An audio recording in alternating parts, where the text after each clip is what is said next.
right into this match on Suffo Pit. What kind of a start are these teams going to be looking for? I mean, right now, this map is kind of an hourglass shape, so Bubbo, our killer, can just hold the middle point on the map while Corrupt is active, and the survivors are going to have to figure out a way to break through there. Now, looks like Bubbo, yeah, has already spotted out our first chase. This is not exactly what you want happening right at the start for the survivors, but if they can keep this chase in the Corrupt zone and just buy enough time for their teammates to rotate to the bottom side of the map and just get some gens started, that can still work out for them, especially since they have the main building to play around here on Suffo Pit. I mean, Bubbo doesn't have too much to work with here in terms of perks for playing around main building. So yeah, he's just going to opt to drop that chase. That is going to be the men's status having to go through, so that's going to waste a bit of time. Bubbo trying to catch these rotations out. This is an hourglass map, so they know the survivors are going to be going to the bottom side of the map. And just like that, they have caught Cheese, our Maria player out here at Shack. Once again, a very strong tile, so Misery definitely doing well with their positioning, but Bubbo with an amazing shot around the Shack corner. They'll get their second injury of the game on the bottom side of the map. Yeah, 2 for 3 shots so far. I am super excited about Deathslinger because there is nothing like watching some cracked Deathslinger shots, and you're not going to see them anywhere like you see them in comp. That first shot that we saw over the corner of the building that was in the middle, really nice shot on the Maria, and that is going to be our first down.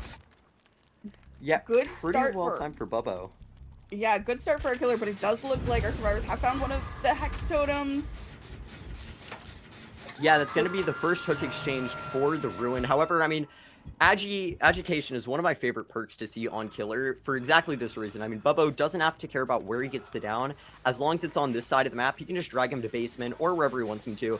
And yeah, he's gotten that first hook in basement in exchange for the Ruin, and that's also going to save a bit of a Scourge hook for later, but that is going to be a kick on the bottom mid generator. And Bubbo, insane gen spread on this side of the map. The survivors had to get this save as soon as they had the chance. They did make good use of that, and Bubbo not quite able to get the shot off on the steps. That's going to mean that hopefully Cheese can make it out of Shack a bit easier, but will the body block be able to come through from Abby? It's going to be very close.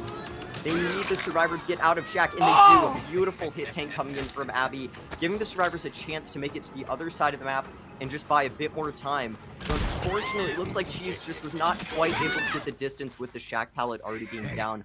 Bubbo going to be securing himself a quick second down. The survivors going to have to be pretty careful here to not give away too many free injuries at this point. But thankfully, they have managed to get through and even pop one of the gens in the 4-gen. Yeah, I will say having 1 gen down and 2 hooks is maybe a little bit concerning, especially since Bubbo seems to have established some pretty great map pressure on that side of the map, but we do hear some gens working away down on far side. The question is, are they going to be able to get something going on that near side again? Is Bubbo going to be able to defend this? And I have a feeling they're feeling pretty confident about that. Yeah, they have another hook inside their gen spread, and they know the survivors. I mean, we saw them venture into the top side of the map, which you don't usually do on this map unless you know the survivors are being pressured. You know they're being kind of pushed to that side. So Bubbo having a lot of confidence right now. The survivors, though, they do have time to go get a reset off on the top side, get another gen done, make sure that there's not going to be any other nasty gen spreads after they break this one. And we do see our survivor coming for the save. Ducky on the James Sunderland, our full silent hill crew here. They do manage to get the unhook off in time, but if Cheese doesn't have balance, they're going to be in a tough situation here. And, I mean, even still, they have this filler pallet. They can buy a decent amount of time here, but how long is the question? The survivors need to get something going for this tunnel out because they still have 3 gens remaining, and this is going to be a tunnel out with Ducky still on the ground as well. So Bubbo, no shortage of pressure here, but the survivors making up for it a bit with some decent gen pressure. Yeah, this is going to be a pretty tough position our survivors are in. Going into 3 gens with only 3 survivors is going to change the game for them completely. They are going to have to play a lot safer. They are going to have to play incredibly clean because they can't really afford to give any sort of inch to Bubbo at this point. Bubbo already establishing their dominance down here, still immediately grabbing the James again, and that is going to be another hook for Bubbo. This is gonna, I'm concerned for our survivors here, I'm not gonna lie. Yeah, Bubbo has been pretty graced with hook spawns here. They have 2 hill hooks and the basement hook right next to each other. So that is going to be another hook taken in the basement. And yeah, they managed to pop a lot of the generators by the main building, but the unfortunate part now for them is they have this, I guess, still a 3-gen, possibly even a 4-gen on the shack side of the map. So yeah, we have 4 generators right around the basement hook. So Bubbo can just kind of freely rotate around these, get a lot of pressure just passively, and kind of dodge this basement save, which it looks like the survivors are actually already on top of. That is going to be successful, but they're going to have to get out of the basement, which is always the hard part against the Deathslinger. So yeah, that is going to be a down in the basement once again, but that will ensure the tunnel out takes a bit longer, but I mean, yeah, like you said, this is just a really rough positioning. Looks like Ducky, though, positioning themselves in the locker with Iron Will. Bubbo's just going to go right past Ducky. Might be able to actually get down into basement and get the save. Pretty good stealth play going on right here. However, it does look like Abby is about to be in chase, which means that no survivor is currently doing gens. And, I mean, yeah, this is the problem. We pointed out that they really just need to get a reset going. Having 3 injuries against Slinger is very rough, especially when basement hooks are being traded back and forth. So Bubbo coming down here knowing for sure that there is somebody in a locker, just needing to figure out which one. Listening to hear if they hear anything, but that Iron Will definitely doing its work. As you said, though, these survivors are in a really tough position because once you're at 3 people and they're all injured, not only is Deathslinger even more lethal, but you end up in a... Oh my gosh. he actually got away with it. Wow, that is the luckiest play of the century. I mean, skill for sure, a good choice, but I am really surprised that they got away with that. Wow. But yeah, just you end up in this situation where you've got someone being chased, someone, you know, trying to rescue, someone trying to heal, and nobody on gens, and that can be so crucial to this end game. However, survivors have managed to get a really good amount of progress on this hill gen. Bubble going in for Cheryl again. It kind of looks like they're starting to make a bit of a comeback. They have a lot of progress on this hill gen. We saw a lot of progress on Abby's gen as well. This is going to result in a down right by the active gen, but in the meantime, Abby might be able to keep working their gen. Yeah, it looks like it's now Ducky taking over on the hill gen. If they commit, they might get this, but... Oh, yeah, I'm not oh sure my gosh! agitation. They have 2 gens they're working down here really well. Yeah, if Bubbo doesn't immediately go and push Abby off their gen, then it might actually pop in time, which leaves the hill gen, which itself is very close to popping. Bubbo is going to know, though, that there is another gen with a lot of progress, seeing as the pain resonance did not hit the hill gen right next to them. So they know that they have another gen almost complete. Ducky's gonna try taking the chase down to the basement to just buy even more time, going to be going down for it. But the question is, can Abby pop the gen in time? And they do, so that is going to bring them down to 1 gen remaining. And this should just be our wrap-up chase of the game here, going to the top side of the map. Plenty of resources to use. Abby going to be taking the chase and just trying to have a cap onto this game. The survivors having a pretty good comeback considering how early the tunnel out happened. The fact they were able to get down to 1 gen is going to set a pretty difficult win con, all things considered, but still somewhat attainable compared to a 4K2. All I have to say watching this is Oracle is Oracle. Like, they were in a really difficult spot. The fact that they were able to get 2 more gens done after losing their first survivor, and one of them was in that 3 gen, and they almost got that other gen as well. That is, Oracle is Oracle. Like, I am not surprised that they managed to come back from that and play that so well, but it is incredibly impressive. However, really well played from both teams. Bubbo obviously asserting their dominance with some wonderful Deathslinger gameplay here. Really great round. But you get to see, like, the innovativeness on the survivor side there. I mean, the Iron Will play was kind of insane, just taking blocker in the basement, knowing that if they went down, that would be a even rougher position to be in. But if they get out of it, they do have another survivor unaccounted for that's able to work gens. And that's exactly what they did. I mean, like you said, almost getting down to no gens remaining in that scenario was kind of insane. The amount of gen progress the survivors were able to get in that time.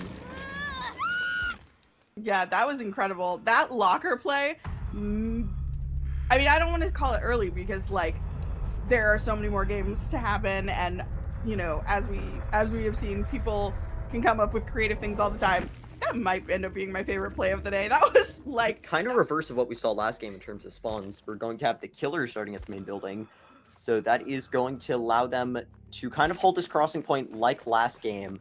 Just make sure the survivors cannot cross without paying a bit of a tax here on their lives, and that is going to be, it looks like the survivors actually are taking an incredibly slow start, exactly what we like to see on this map. The survivors just making their way slowly up towards the top side of the map, not getting caught out in an undesirable position, and almost it feels like stealthing out Corrupt a little bit, just making sure that Ducky cannot win themselves early pressure. The survivors know what they have to achieve, and they're going to be dead set on getting that, though I do think Ducky might have just seen one at the corner of their eye there, but doesn't look like they quite spotted it. Just checking the corner of the maps here. And I mean, yeah, I love this strategy of just slowly taking a survivor game slow at the start, trying to wait out Corrupt intervention, trying to make the killer kind of waste a lot of time. But it looks like Ducky sees another survivor, not going to initiate chase. They're just going to hold on to this top side of the map, possibly wondering if the survivor snuck down. I mean, what are your thoughts on the survivor's strategy right here? well, so as you said, sneaking out Corrupt, kind of tale as old as time, and a very solid strategy. Definitely, really patient with his shots, not doing a lot of like tracking per se, kind of waiting for survivors to run into his path. I do want to say that earlier, Ducky definitely, I think, clocked some scratch marks up at Shaq, but opted not to go for that chase. And in fact, saw that Nia running around a bunch of times, and again, opted not to chase. That Nia looking a little too tempting, I think, was playing a little bit of hey, hey, hey, come get me. And opting instead to move down to this side of the map. Really good shot on the Yuichi or hit on the Yuichi we saw there, moving back towards this middle section of the map where there's a lot to work with. Really good shot. Be another injury.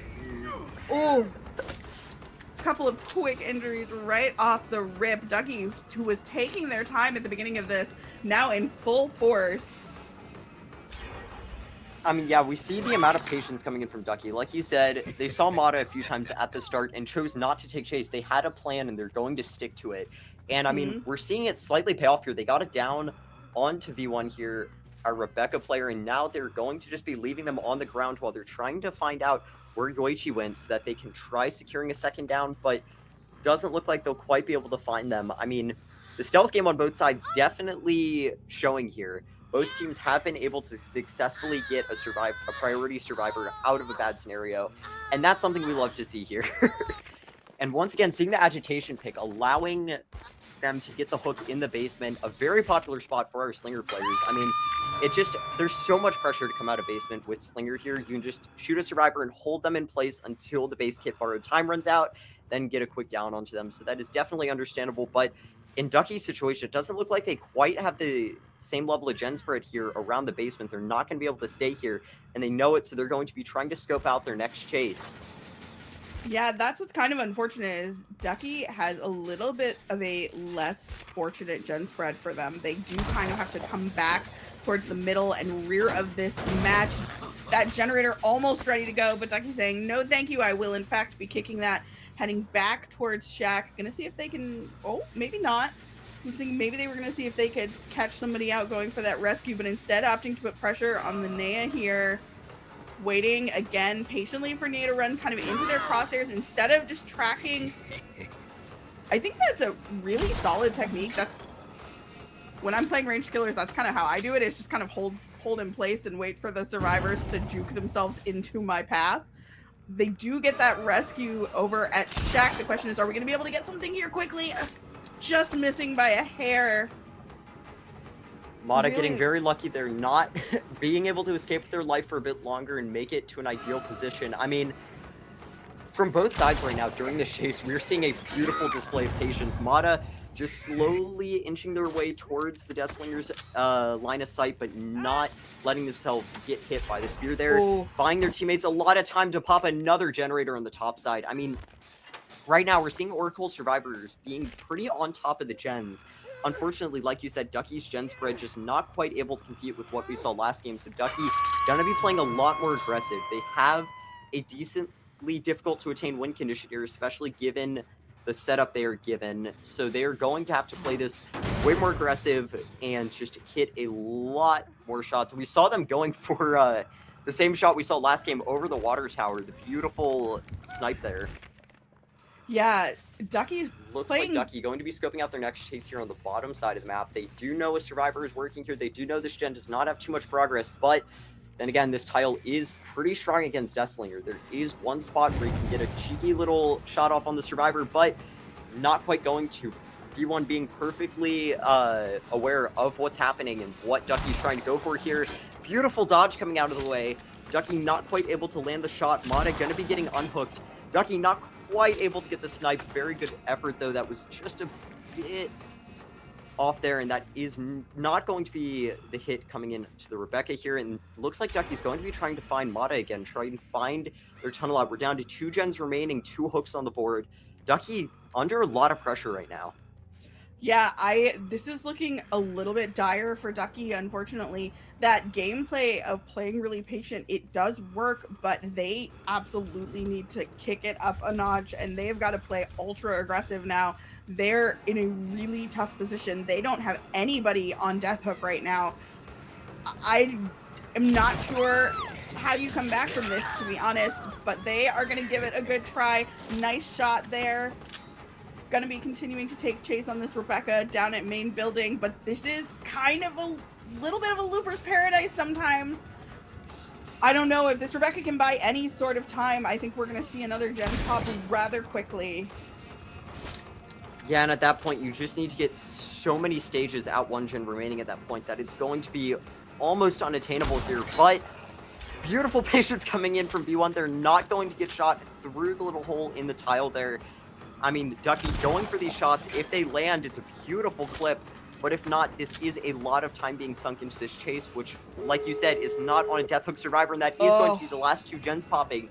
At this point for Ducky, you're just trying to end with the best result possible. You know that the win condition is a bit beyond your reach here. You're trying to just get as many downs as possible, trying to wrap up the game on your own terms here. Yeah, so they will start off beautifully by getting their down onto B1 here by Nextgate, but in the distance we hear another one opened, and I think Oracle will just be taking their 3-man out. Beautiful, beautifully played by Oracle there. I mean, it just felt like they had so much gen pressure across the map throughout that entire game, and I think part of that is down to just denying the early tags that we saw last game. I think... You mean Misery? Right now we have Oracle and the survivors.